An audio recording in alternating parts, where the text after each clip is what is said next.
பாரிவேந்தர் அவர்கள் போன முறை வந்து திமுக சார்பாக நாடாளுமன்ற உறுப்பினர் இருந்தார். இந்த தடவை பாஜக சார்பாக நாடாளுமன்ற உறுப்பினராய் மத்திய அமைச்சர் ஆகணும்னு ஒரு விருப்பத்தோடு போகிறாரு.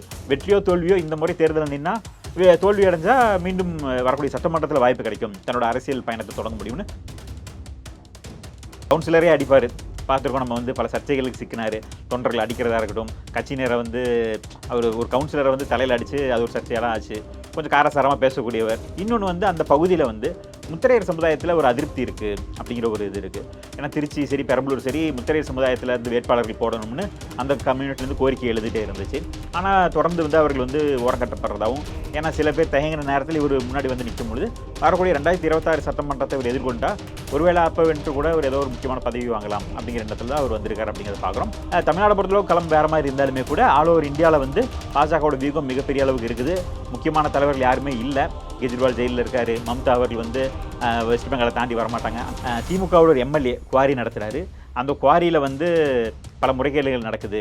அதை வந்து மாட்டி விட்டு ஃபைன் போட வச்சது அண்ணன் கே நேரு தான் அப்படின்னாங்க. அதனால தான் அவர் திருச்சியில் நிற்காம அங்கேருந்து தாண்டி போய் பெரம்பலூரில் நிற்கிறாரு. இல்லை, இதெல்லாம் தாண்டிக்கிட்டு இந்த 2 தொகுதியை விட்டுட்டு பெரம்பலூரில் போய் எதுவும் உள்ளடி செய்வாரா? அருண் நேரு அவர்கள் வந்து ஸோ 3 பக்கமும் பணம் கொலிக்கும் போது பெரம்பலூர் தொகுதி சீரும் சிறப்புமாக இருக்குங்கிறதுல மாற்று கருத்து இல்லை.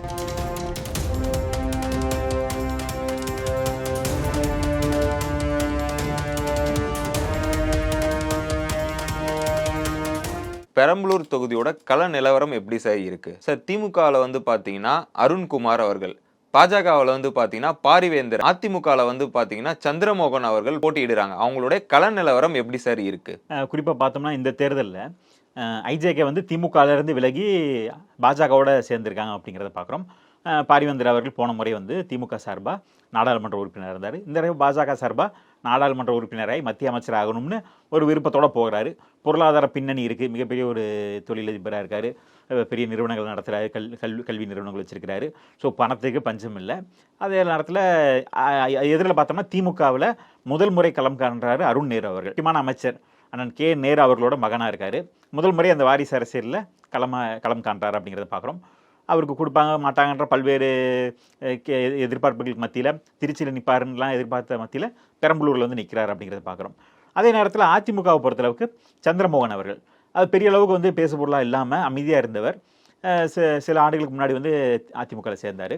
பெரிய அரசியல், அதாவது இவருக்கு வந்து பெரிய அரசியல் இல்லை அதிமுகவில்.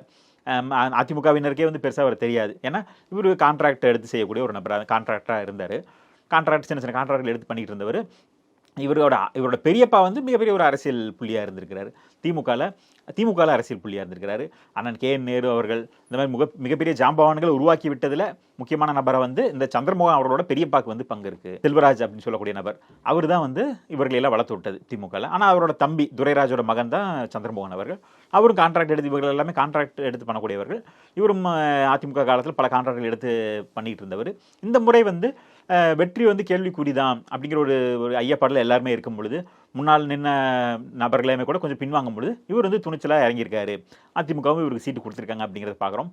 வெற்றியோ தோல்வியோ இந்த முறை தேர்தலில் நின்னா தோல்வி அடைஞ்சால் மீண்டும் வரக்கூடிய சட்டமன்றத்தில் வாய்ப்பு கிடைக்கும், தன்னோட அரசியல் பயணத்தை தொடங்க முடியும்னு சந்திரமோகன் அவர்கள் விரும்புகிறாரு. வெற்றி பெற்றால் மிகப்பெரிய ஒரு விஷயமா இருக்கும். ஒரு அமைச்சரோட மகனை தோற்கடிச்சு போனால் மிகப்பெரிய ஒரு பெரிய பேர் கிடைக்கும் அப்படிங்கிற ஒரு துணிச்சலில் பொருளாதார பலமிக்க நபராக இருக்கனால அதை பற்றி காசை பற்றி செலவை பற்றி யோசிக்காமல் சந்திரமோகன் அவர்கள் களம் காண்றாருன்னு பார்க்குறோம். ஸோ 3 பேருமே பொருளாதாரத்தில் சலைச்சவர்கள் இல்லை அப்படின்னு நம்ம எடுத்துக்கலாம். ஏன்னா அவர் சொன்ன மாதிரி இப்போ அருண் நேரு அவர்கள் தன்னோட தந்தை அமைச்சராக இருக்கார். அவர் சும்மாவே வந்து பணத்தை வாரி இறக்குவார். கட்சியினர் மத்தியிலுமே அவருக்கு நல்ல செல்வாக்கு இருக்குது. தொண்டர்களையுமே வந்து அரவணைச்சு போகக்கூடியவர். கொஞ்சம் கோவக்கார் தான். கவுன்சிலரே அடிப்பார். பார்த்துருக்கோம், நம்ம வந்து பல சர்ச்சைகளுக்கு சிக்கினார். தொண்டர்கள் அடிக்கிறதா இருக்கட்டும், கட்சியினரை வந்து அவர் ஒரு கவுன்சிலரை வந்து தலையில் அடித்து அது ஒரு சர்ச்சையெல்லாம் ஆச்சு.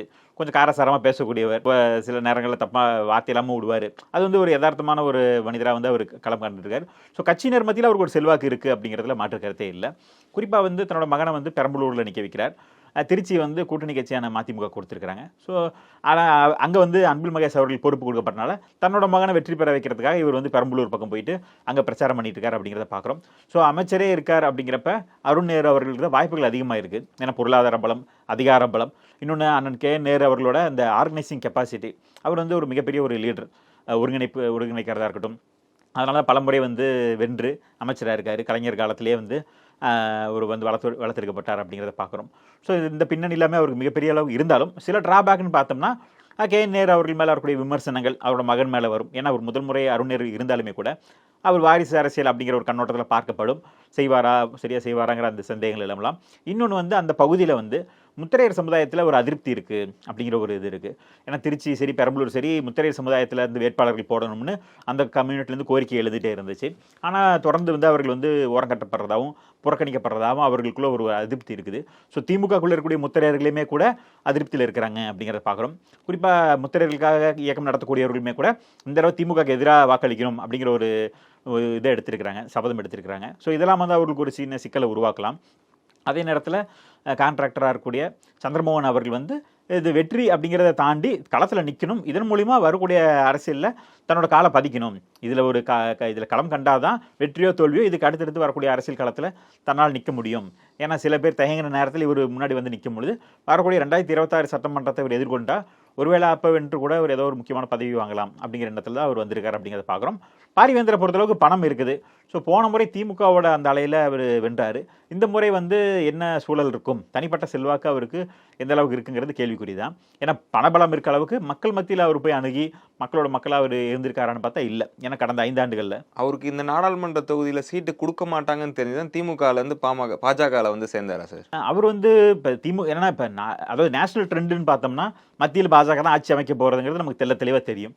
தமிழ்நாடு பொறுத்தளவு களம் வேறு மாதிரி இருந்தாலுமே கூட ஆல் ஓவர் இந்தியாவில் வந்து பாஜகவோட வியூகம் மிகப்பெரிய அளவுக்கு இருக்குது. முக்கியமான தலைவர்கள் யாருமே இல்லை. கெஜ்ரிவால் ஜெயிலில் இருக்கார். மம்தா அவர்கள் வந்து வெஸ்ட் பெங்காலை தாண்டி வரமாட்டாங்க, அங்கேயே அவங்க வந்து கஷ்டப்படுறாங்க. ஸோ இந்த மாதிரி எல்லாருமே ஒரு கேள்விக்குறியான சூழல் இருக்கும் பொழுது மோடி அவர்கள் வீழ்த்தக்கூடிய சக்தி இல்லை அப்படிங்கிறது தேசிய அளவில் நமக்கு தெரியுது. அதனால் மீண்டும் மோடி அவர்கள் தான் பிரதமராக போகிறார் அப்படிங்கிறது தெரியும். பாரிவேந்தர் அவர்களை பொறுத்தளவுக்கு திமுகவில் நின்று ஜெயிச்சாலும் பெருசாக எந்த பயனும் இல்லை. இன்னொன்று போன முறை அவரோட பர்ஃபார்மன்ஸு கொஞ்சம் போராதான் இருந்தது. அதனால் மீண்டும் திமுக டிக்கெட்லேயே நின்னாலும் திமுகவோட அதிருப்தியும் இருக்குது. ஏன்னா 2 வருஷம் திமுகவோட அதிருப்தி இருக்குது. ஸோ இதெல்லாமும் அவரை பாதிக்கும். அதற்கு பாஜகவில் போனால் கூட எப்படியாவது வென்றுட்டா மத்திய அமைச்சர் ஆயிடலாம், பணத்தை பயன்படுத்தி செலவு பண்ணி எப்படியாவது ஜெயிச்சிருவோம் அப்படிங்கிற ஒரு நம்பிக்கையில், எம்பி ஆனால் கண்டிப்பாக ஒரு அமைச்சர் ஆயிடலாம் அப்படிங்கிற ஒரு நம்பிக்கையில் அவர் அந்த பக்கம் ஷிஃப்ட் ஆகியிருக்கார் அப்படிங்கிறத பார்க்குறோம். ஸோ அவர் களம் எப்படி அவர் பணத்தை இறைச்சி ஜெயிக்கிறாரா, இல்லை அண்ணன் கே.என். நேரு அவர்களோட யாரோட பணபலம் ஜெயிக்க போகுது அப்படிங்கிறத பார்க்கலாம். மூணாவதாக அதிமுகவும் சாதாரண ஒருத்தரை நிற்க வைக்கல, அவரும் மிகப்பெரிய ஒரு பண முதலை தான். ஸோ 3 பக்கமும் பணம் கொளிக்க போகுது. பெரம்பலூர் தொகுதி சீரும் சிறப்புமாக இருக்குங்கிறதுல மாற்று கருத்து இல்லை. இதெல்லாம் மக்கள் எப்படி முடிவு பண்ணி யாரை தேர்ந்தெடுக்க போகிறாங்க அப்படிங்கிற ஒரு கேள்விக்குறியான விஷயம் தான். ஏன்னா மற்ற தொகுதி மாதிரி இல்லாமல் இந்த தொகுதி வந்து 3 பேருமே வந்து ஒரு டஃப் ஃபைட்டு இருக்கும் பொருளாதார ரீதியாக. ஒன்று வந்து இப்போ ஐஜேகே அவர்கள் வந்து போன முறை திமுகலேருந்து வந்தார், இந்த தடவை பாஜகவுக்கு ஷிஃப்ட் ஆகிருக்காரு. ஸோ அவரோட பர்ஃபார்மன்ஸ் கேள்விக்குறியாக இருக்குது. இல்லை பாஜக வரணும்னு விரும்பி மக்கள் ஓட்டு போட்டால் அவர் வரலாம். இது அருண் நேரு அவர்கள் முதல் முறை வராரு, அதனால் பெரிய எந்த அதிருப்தியும் இல்லாதனால அது ஒன்று இருக்கலாம். ஸோ இந்த சின்ன சின்ன ட்ராபேக்ஸ் தான் இருக்குது. இவர்கள் பக்கம் வந்து கம்யூனிட்டி பேக்கப்பு ஒரு பக்கம் சிக்கலாகுது. இவருக்கு வந்து போன முறை உறுப்பினராக இருந்து செய்யாத அந்த சிக்கல் தான் வந்து Arun Nehru versus IJK Parivendhar. So இவங்க 2 பேர்த்துக்கு தான் டஃப் ஃபைட்டாக இருக்கும். அருண் நேரு எட்ஜெட்டுக்கு தான் வாய்ப்புகள் அதிகமாக இருக்குது. பாரிவேந்தரோட ராசி எப்படி இருக்குன்னு பொறுத்து இருந்து பார்ப்போம். அதிமுகவை பொறுத்தளவு களத்தில் நிற்கிறாங்க, அவ்வளோதான் நம்ம சொல்ல முடியுமே தவிர வெற்றிங்கிறது கேள்விக்குறி தான் பெரம்பலூர் தொகுதி பொறுத்தளவுக்கு. இப்போ நான் கே.என். நேரு அவர்கள் அவரை பொறுத்தளவுக்கு நம்ம சொன்ன மாதிரி இப்போ திருச்சியை விட்டு ஏன் பெரம்பலூர் போனார் அப்படிங்கிறதுக்கு கட்சியில் இருக்கக்கூடிய பிரச்சனைகள் என்ன, திருச்சியில் நம்ம ஏற்கனவே நம்ம ஒரு விஷயம் சொல்லியிருந்தோம். திமுகவோட ஒரு எம்எல்ஏ குவாரி நடத்துகிறாரு. அந்த குவாரியில் வந்து பல முறைகேடுகள் நடக்குது, அதை வந்து மாட்டி விட்டு ஃபைன் போட வச்சது அண்ணன் கே.என். நேரு தான் அப்படின்னாங்க. அதனால தான் அவர் திருச்சியில் நிற்காமல் அங்கேருந்து தாண்டி போய் பெரம்பலூரில் நிற்கிறாரு. ஏன்னா திருச்சியில் வந்து ஏற்கனவே அன்பில் மகேஷ் அவர்கள் வந்து இன்றைக்கி வந்து ஒரு பவர் சென்டராக வளர்ந்துக்கிட்டு இருக்காரு. ப்ளஸ் அவருக்கு ஆதரவான ஒரு கூட்டத்தை அவர் உருவாக்கிட்டு இருக்காரு. இன்னொன்று உதயநிதி அவர்களோட நெருங்கிய நண்பர். ஸோ அடுத்த தலைமை உதயநிதியாக வரப்போகிறார் அப்படிங்கிறப்ப அங்கே வந்து அன்பில் மகேஷோட கைதை ஓங்கும். ஸோ அங்கே வந்து தன்னோட மகனை நிற்க வச்சு ஒருவேளை இந்த கோஷ்டி தகராறில் அன்பில் மகேஷ் அவரோட டீம் வந்து அண்ணன் கே.என். நேரு அவரோட மகனை தோற்கடிக்க வாய்ப்புகள் இருக்குது. இன்னொன்று நம்ம சொன்ன மாதிரி ஸ்ரீரங்கம் எம்எல்ஏ பழனியாண்டி அவர்கள் வந்து ஏற்கனவே அதிருப்தியில் இருக்கார். கட்சியை விட்டு வெளியே போகிறேன்னு ராஜினாமா கடிதமே கொடுத்தாரு அப்படிங்கிறதையும் நம்ம சொல்லியிருந்தோம். அதுக்கப்புறம் தலைமையை கூப்பிட்டு பேசி சமாதானப்படுத்தியிருந்தாங்க. ரியல் ஒன்றில் தான் அதை நம்ம எக்ஸ்க்ளூசிவாக சொல்லியிருந்தோம். யாருக்குமே கிடைக்காத தகவல் நம்ம சொல்லியிருந்தோம். ராஜினாமா கடிதமே கொடுத்துட்டு எம்எல்ஏ கெஸ்ட் ஹவுஸில் காலி பண்ணுறேன்னு சாவியெல்லாம் கொடுத்துட்டு கிளம்பிட்டார். இப்போ அடுத்த நாள் கூப்பிட்டு தலைமை பேசி முதல்வர் கூப்பிட்டு பேசி சமாதானப்படுத்தி அவரை உட்கார வச்சாங்க. ஏன்னா அவர் பண்ணுறது முறைகேடு தான். அவர் அந்த குவாரி வந்து சட்டத்துக்கு விரோதமாக அளவுக்கு அதிகமான அளவில் வந்து குவாரியை எடுத்துக்கிட்டு இருக்காரு. ஆனால் அண்ணன் நேரு அவர்கள் வந்து இயற்கையை பாதுகாக்கணுங்கிறதுக்காக இல்லை, அவருக்கு கொடுக்க வேண்டியதை கொடுக்கலைங்கிற கோபத்தில் அவர் கூப்பிட்டு ஃபைனை போட சொல்லி அதிகாரிகள் வைத்து ஆளும் தரப்பில் இருக்கக்கூடிய ஒரு எம்எல்ஏவுக்கே ஃபைனை போட்டு 50 கோடி ஃபைனை கட்டினாரு அப்படிங்கிற ஒரு இது இருக்குது. ஸோ தனக்கு இவ்வளோ செலவு வச்சுட்டாரே அப்படிங்கிறதுல கோபத்தில் இருந்தார் எம்எல்ஏ அவர்கள். ஸோ அதற்காக தான் அவர் வந்து பழிவாங்க காத்திருந்தார். திருச்சியில் அருண் நேரு களம் கண்டிருந்தா நிச்சயமாக வந்து அவரை தோக்கடிக்கிறதுக்கு இவருமே ஒரு முக்கியமான காரணமாக இருந்திருப்பார். ஆனால் அன்பில் மகேஷோட டீமுமே வந்து மிகப்பெரிய அளவுக்கு வந்து ஒரு உள்ளடி வேலை செஞ்சுருப்பாங்க. அதெல்லாம் தெரிஞ்சுக்கிட்டு தான், ஏன்னா ஒரு சீனியர் லீடரு, அவரால் அதை சென்ஸ் பண்ண முடியும், அவருக்கு தெரியும். அதனால தான் திருச்சியை விட்டு கொடுத்துட்டு பெரம்பலூருக்கு போயிட்டார். ஸோ பெரம்பலூரில் நிற்கும் பொழுது அங்கே இருக்கக்கூடிய அந்த சமுதாய ரீதியான பிரச்சனைகளை எதிர்கொள்கிறாரு. அவருக்கு எதிராகவே இன்னொரு முக்கியமான தலைவர்களை வளர்த்து விட்றாங்க. முத்திரையர் சமுதாயத்திலேருந்து அன்பில் மகேஷ் அவர்கள் சில பேரை பேக்கப் பண்ணி அங்கே வளர்த்து விட்டுருக்காரு. இந்த முறை அவங்களுக்கு சீட்டு வாங்கி தரத்துக்கான ஒரு முயற்சி எடுத்தார். இருந்தாலுமே கூட தன்னோட செல்வாக்கை பயன்படுத்தி முதல்வர்கிட்ட பேசி தன்னோட மகனுக்கு முதல் முறை வந்து சீட்டு கொடுக்க சொல்லி பேசி வாங்கியிருக்கிறாரு. இந்த முறையும் முதல்வர் அவரோட வாரிசு அரசியலை கொடுத்துருக்கிறாரு. அது எப்படி போகுதுங்கிறது அண்ணன் நேரு அவர்கள் கையில் தான் இருக்குது. தன்னோட மகனை ஜெயிக்க வச்சு தன்னோட செல்வாக்கை நிலைநாட்டினா இன்னும் அடுத்த தலைமுறை வந்து அவருக்கு அடுத்த தலைமுறை அரசியல் ஈடுபடும். ஒருவேளை இதில் தோற்கடிக்கப்பட்டால் அவர் வந்து அரசியல் காலத்தை விட்டு அப்புறப்படுத்தப்படுவார். அண்ணன் அன்பில் மகேஷ் அவர்களோட கை ஓங்கும் அப்படிங்கிறத நம்ம பொறுத்திருந்து பார்க்கலாம். தஞ்சாவூர் பகுதியுமே கூட அண்ணன் அன்பில் மகேஷுக்கே தான் பொறுப்பு கொடுக்கப்பட்டிருக்கு. ஸோ திருச்சி தஞ்சாவூர் எந்த அளவுக்கு வந்து அண்ணன் அன்பில் மகேஷ் அவர்கள் செய்ய போகிறாரு, இல்லை இதெல்லாம் தாண்டிக்கிட்டு இந்த 2 தொகுதியை விட்டுட்டு பெரம்பலூரில் போய் அதுவும் உள்ளடி செய்வாரா, அருண் நேரு அவர்கள் வந்து வளர்ந்து வரதை தடுப்பாங்களா அப்படிங்கிறத நம்ம பொறுத்திருந்து பார்த்தோம்னா தெரியும். ஸோ குறிப்பாக நம்ம சொன்ன மாதிரி திருச்சியை விட்டு போகிறதுக்கு முக்கியமான காரணம் உள்கட்சி அரசியல் தான் அப்படிங்கிற தகவல் வருது. ஓகே சார், இப்போ 2024 நாடாளுமன்ற தேர்தலின் பெரம்பலூர் தொகுதியின் கள நிலவரத்தை பகிர்ந்ததுக்கு நன்றி சார்.